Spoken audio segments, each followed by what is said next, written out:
नमस्कार दोस्तों, फिर से एक बार स्वागत है आप सबों को हमारे चैनल स्टोरी हेवन के साथ। आज हम फिर एक ज्ञानवर्धक जानकारी लेकर आए हैं, तो चलिए शुरू करते हैं।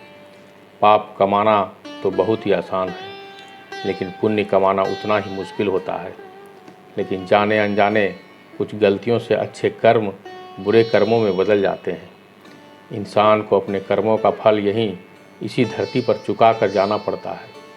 अच्छे काम का अच्छा और बुरे काम का बुरा नतीजा होता है, जिसे पाप और पुण्य के तराजू पर नापा जाता है। पाप कमाना तो बहुत ही आसान है, लेकिन पुण्य कमाना उतना ही मुश्किल होता है।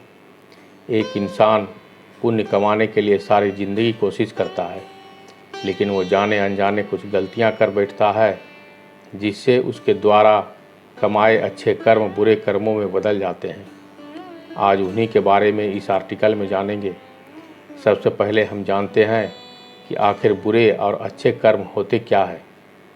जो काम हम अपने स्वार्थ और बिना यह देखे करते हैं कि उससे किसी दूसरे को नुकसान पहुंच सकता है, वह पाप है। दूसरों को कष्ट पहुंचाना भी पाप है। वहीं अगर हमारे किसी काम से यदि किसी दूसरों की मदद होती है, तो वह पुण्य की श्रेणी में आता है। आइए जानते हैं उन चीज़ों के बारे में जो जाने अनजाने आप करते हैं। आप अपने पुण्यों का नाश कर देते हैं, जिसमें पहला है गृहस्थ जीवन में न करें ये गलती।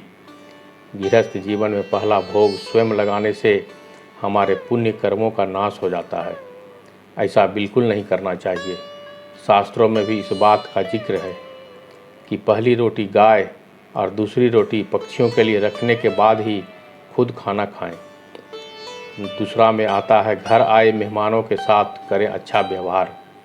जो लोग साधु संतों या घर आए मेहमानों का अपमान करते हैं और उन्हें सम्मान नहीं देते हैं, तो उनके द्वारा किए गए पुण्य नष्ट हो जाते हैं।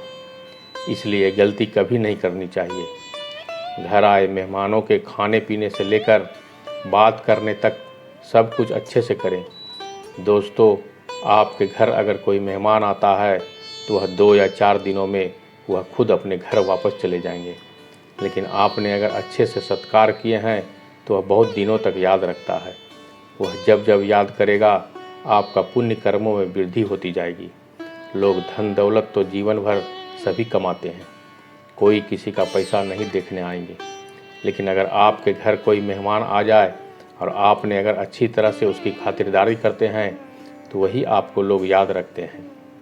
अगर आपके घर जो भी खाया पिया वह आपको 4 गुना भगवान बढ़ा कर देते हैं। आपके घर में कोई मेहमान आता है तो वह भगवान का रूप होता है, उससे कुछ घटने वाला नहीं है। तो मिलते हैं अगले वीडियो में एक और ज्ञान भरी बातों के साथ। मेरे स्टोरी हेवन में अगर आप नए हैं तो मेरे चैनल को सब्सक्राइब कर लीजिए।